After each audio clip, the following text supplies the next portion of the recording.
ես խնդրում եմ Քոչարյան եթիմին ցույց տաս, որ անգամ քաղաքի կենտրոնում, անգամ Թուրքիայում մարդիկ ի՞նչն է վտանգավոր։ Այսինքն վտանգավոր էր, գիտես ինչ առումով Արթուր, վտանգավոր էր, որ այդ պոեզի գծերը ուրիշը կարող Սերժիկը գար հանձներ ուտեր, այդ առումով վտանգավոր էր։ Եվ ես նշեմ, որ մենք նախկին նկարանումը տրամվայի հետ կապված նկարանեցինք, ցուցադրեցինք մեր ժողովրդին, թե ինչա զարգացած աշխարհում մարդիկ փայփայում են։ Այ որպես քաղաքում այդպես տուրիստների հետ կապված նաև էսթետիկ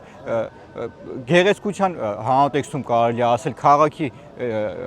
կոնտեքստում մեր մոտ ուղղակի տեսակ ինչ արեցին, մեր մոտ Քոչարյան վիճվածքը ոչ միայն գծերը կերավ, այլ մենք մեր տեսանյութում մեր հետ կապնվեց մի անձնավորություն Արթիկ քաղաքից, որը որ բիզնեսմեն է եւ Ռուսաստանի Դաշնությունում է ապրում,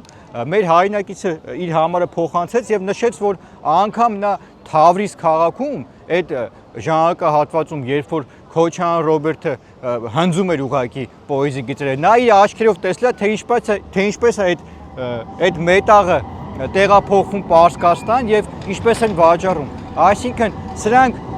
մի քանի կոպեկի, մի քանի միլիոնի համար այդ մետաղը հանձնելու համար նաեւ Երևան քաղաքին զրկեցին, ինչու՞ չէ, հենց այդ տրանսպորտային հանգույցից եւ նաեւ մեր հայրենակիցներին, մեր տարեց մարդկանց, մեր թոշակառուներին, որոնք որ շատ մեծ հաճույքով երթևեկում են եւ խնդրում եմ ցույց տուր Արթուր մարդկանց եւ ինչ արագությամբ է այստեղ իրար հաջորդում է տրամվայները։ Սրա ի՞նչն է վտանգավոր։ Եւ նորից եմ նշում Արթուր, սրանք այն աստիճանի վիճվածք են, որ անգամ որտեղ կոպեկ տեսե, վազե չտեսի պես, ագայի պես իրանցով են արել։ Դե թո հիմա որ ասուրից է տալի Քոչարյան Ռոբերտը, թո այդ ծախված լրագրողները որ կան, թո մի հատ դրանից հարց տան, ասեն պարոն Ռոբերտ, Ալիևի շուն, այդ տրամեն քեզ խանգարում էր արա։ Դե հիմա մեր տեսանյութը տեսնելուց Ռոբերտ Քոչարյանը կասի շատ լավ գործարք արեցի, ես ինչ լավ էր, ես շուտ ծախեցի, փողը ինձ հասավ։ Դիմաց է։ Այո։ Որ ասում ես այդ ոնց եղավ կոպեկներով, ուրեմն Ռուսաստանի Դաշնությունը Կուբայի մյուս երկրներին միլիարդները, որ պարկ են եղել, չի էլ վերցրել։ Ասլա ձեզ փեշքեշ այդ գումարները։